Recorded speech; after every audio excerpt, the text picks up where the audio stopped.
Okay, welcome back, everybody. Of course, this is the Question Guy podcast. We are in season two, and I am Dr. Keith McNally, and I'm here with Emily Madge Payne. But Emily Madge is your writing name, right?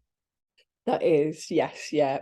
Well, good. And so we're here to talk about your journey as a writer. And so when we first had a conversation, you talked about a few things, and I'm hoping you're still willing to share them in this conversation because this comes from you're a children's book author.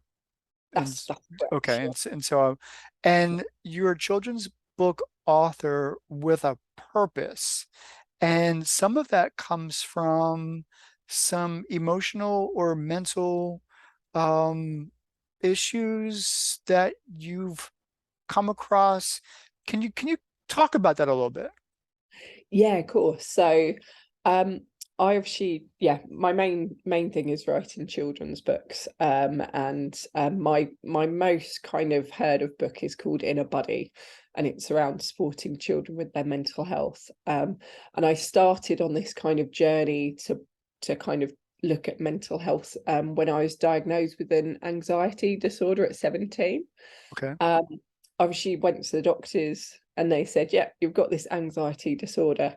And so you can either go on these tablets and we'll keep you medicated, right. um, or you just live with it and you just deal with the anxiety every single day. You deal with the panic attacks, you deal with the worries about going out, all this and that. And I was just like, there must be something else. It can't just be tablets or Or nothing. yeah, Yeah. yeah, So basically. so were you said you were diagnosed at 17, so was there any kind of inclination or signs that said something may be amiss? Were you getting anxiety attacks like at a younger age?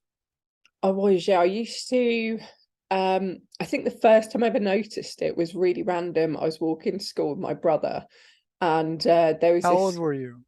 um, trying to remember, I was probably about uh 9, 10, Okay, around so that. you were much younger Yeah, because you weren't diagnosed until 17.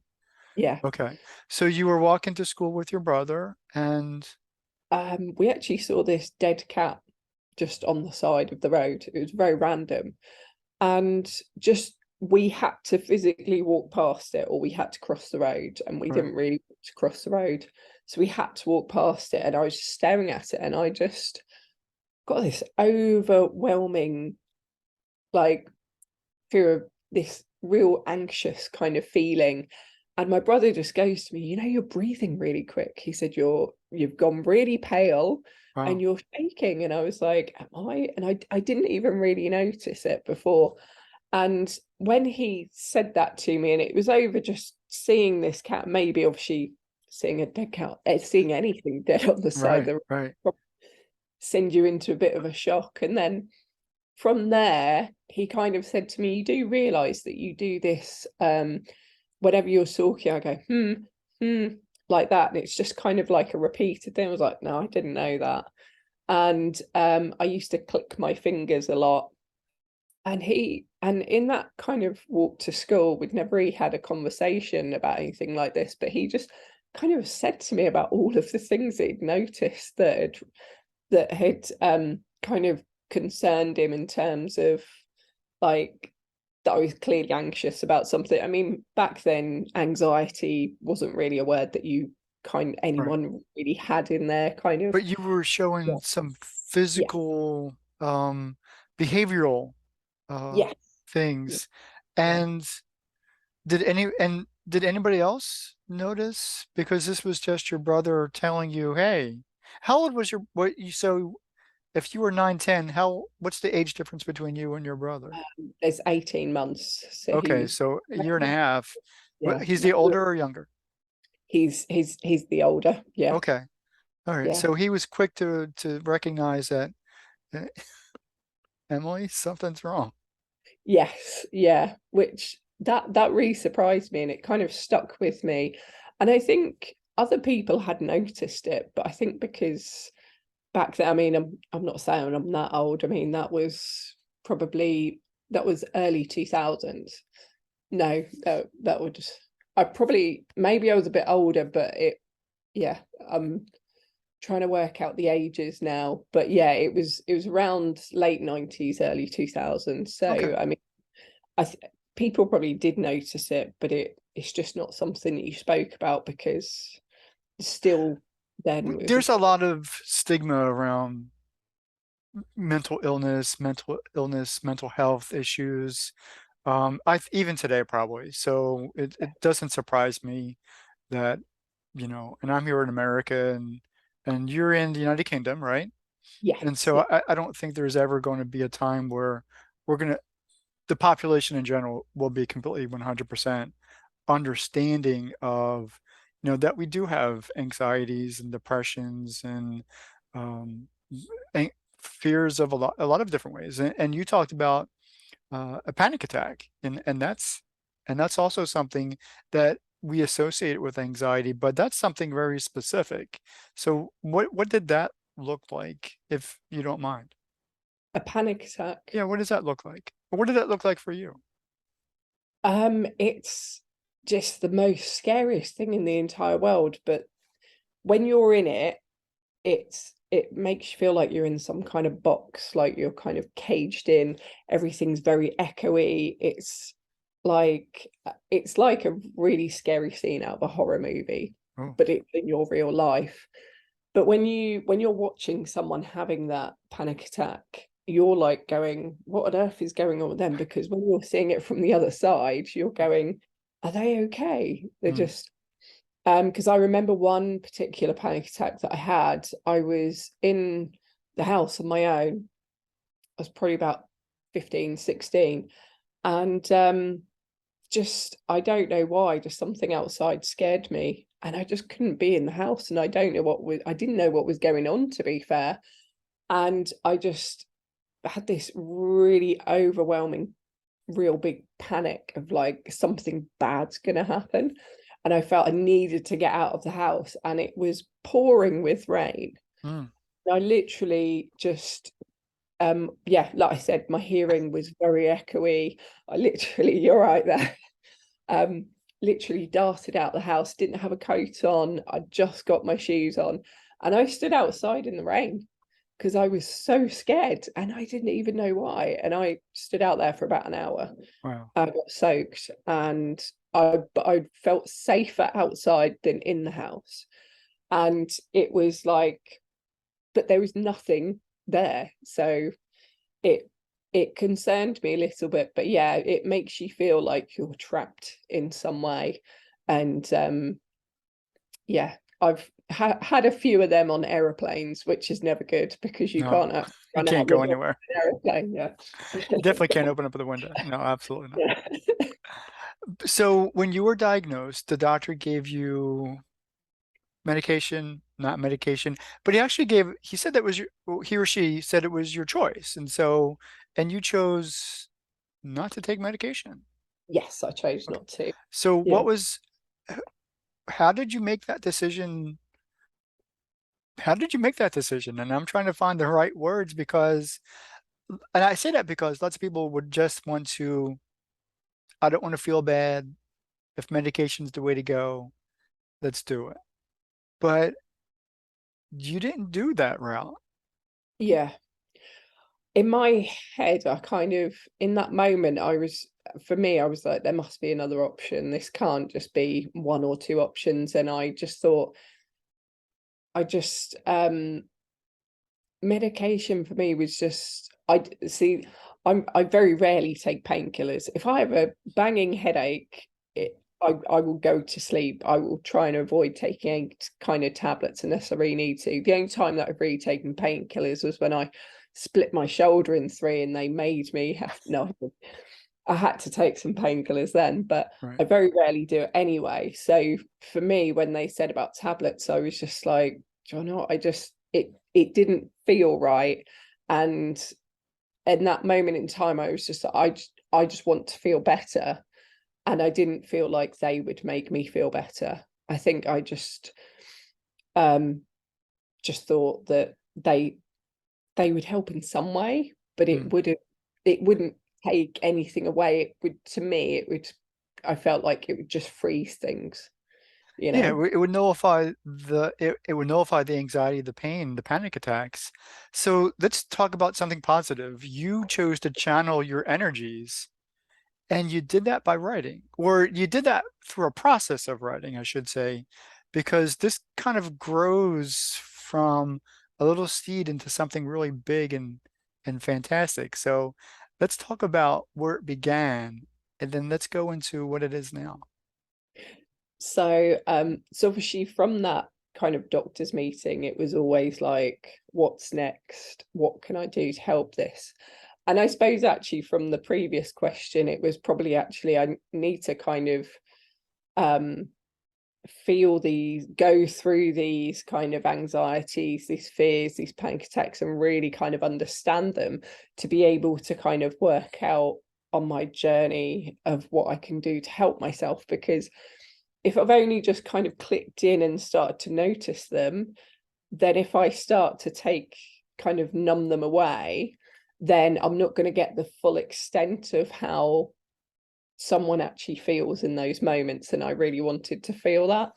Um, and I suppose I was a bit of a guinea pig with myself, but it's helped. So Well, and you chose it, and as long as you did it in a very safe way, because that could have not gone well. And we don't have to take that path, but because it did, you started to do something differently.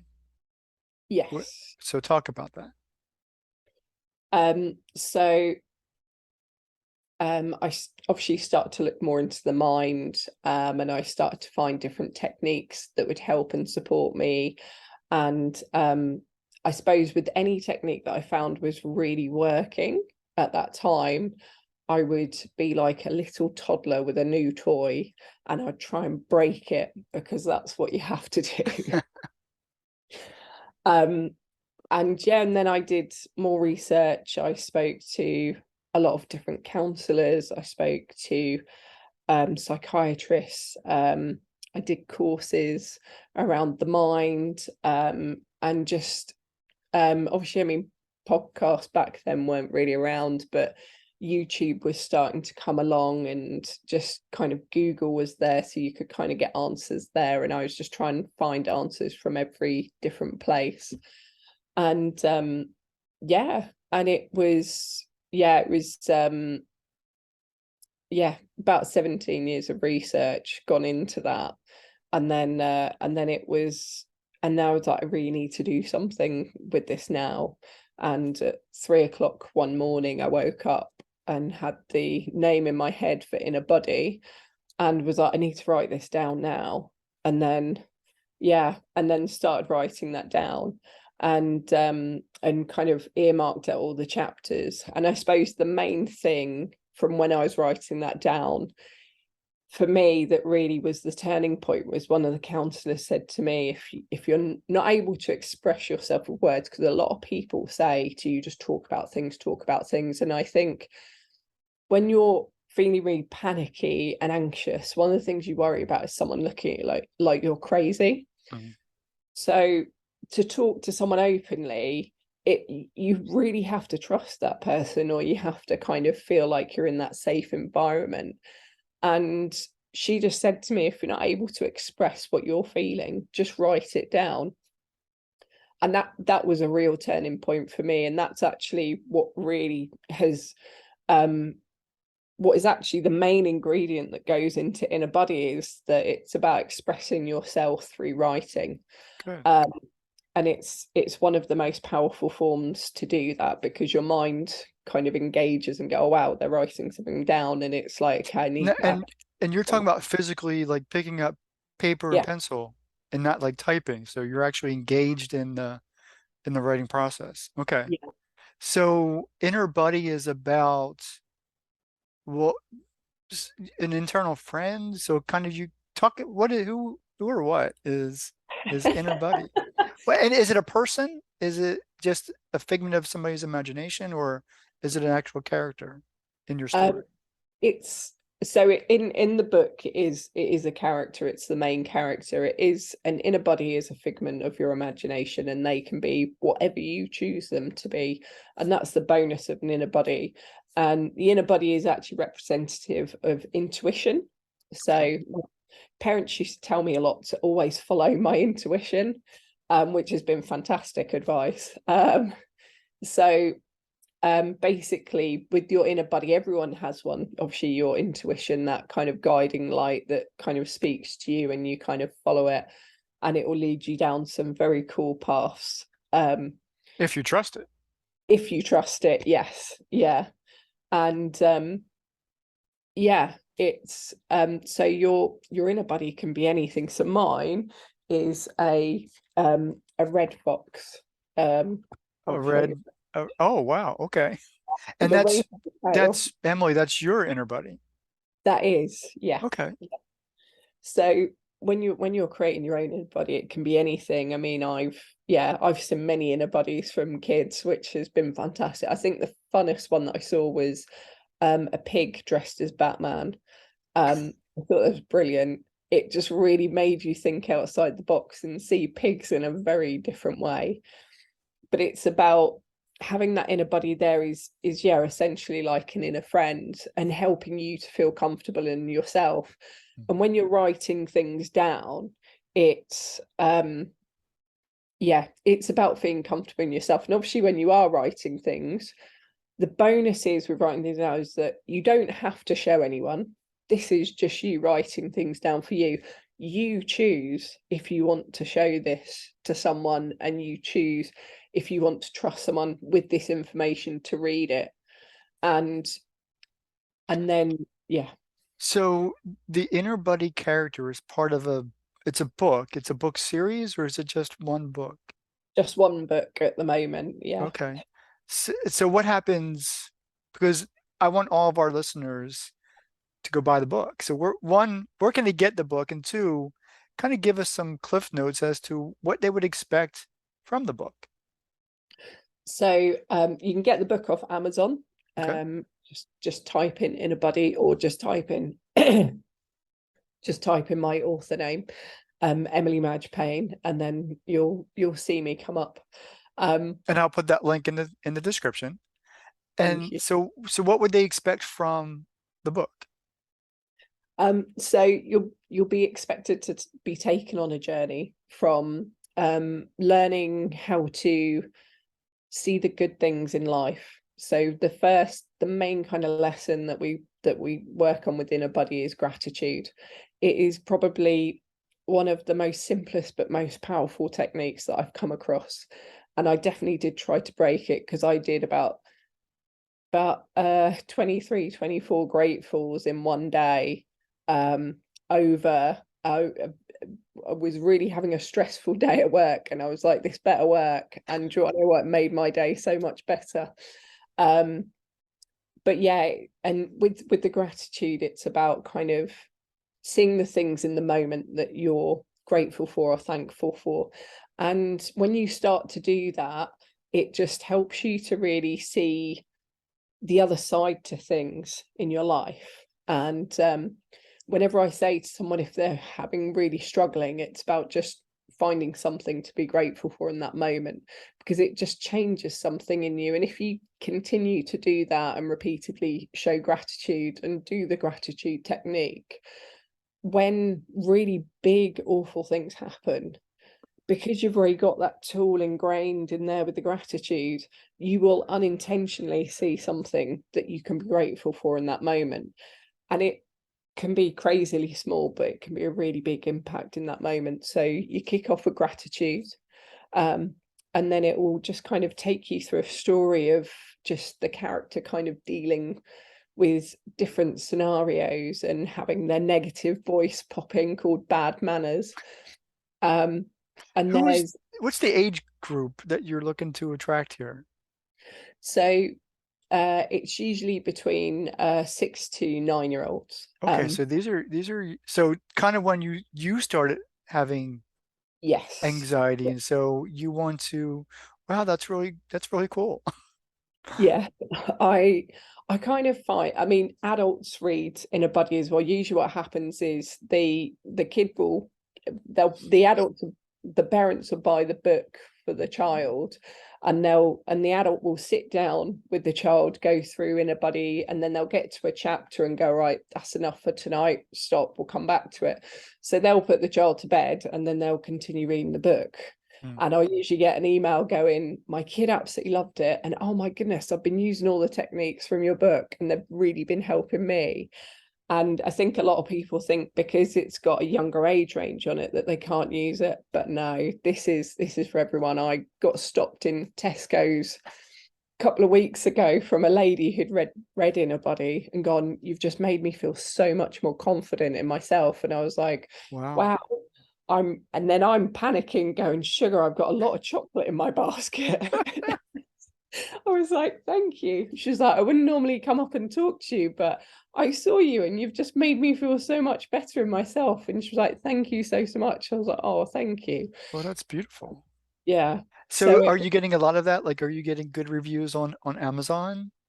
I am, yes. Yeah, my Amazon reviews, I've all of them are actually 5 stars. I haven't paid any of these people, by the way. Oh, These okay, well, good.